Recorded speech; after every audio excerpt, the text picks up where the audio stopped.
خبر شامل کرتے ہیں حیدرآباد سے ہمارے نمائندے کی Pakistan Tehreek Insaf youth wing central region Sindh کے سیکریٹریٹ میں ڈپٹی اسپیکر بلوچستان اسمبلی سردار بابر خان موسیٰ کھیل کی آمد۔ اس موقع پر امین اللہ موسیٰ کھیل، پیر مرتضی شاہ گیلانی، ڈاکٹر مستنصر باللہ، کیو محمد حاکم، افروز شورو، سیما شیخ اور دیگر پارٹی رہنماؤں نے شرکت کی۔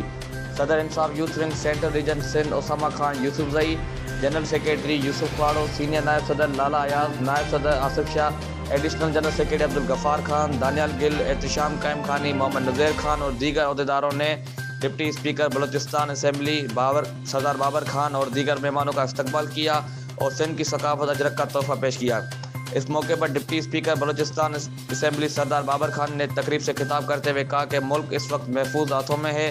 پاکستان عمران خان کی قیادت میں ترقی کی راہ پر گامزن ہے۔ سندھ بالخصوص حیدرآباد میں پاکستان تحریک انصاف یوتھ ونگ کو منظم دیکھ کر بہت خوشی ہوئی ہے۔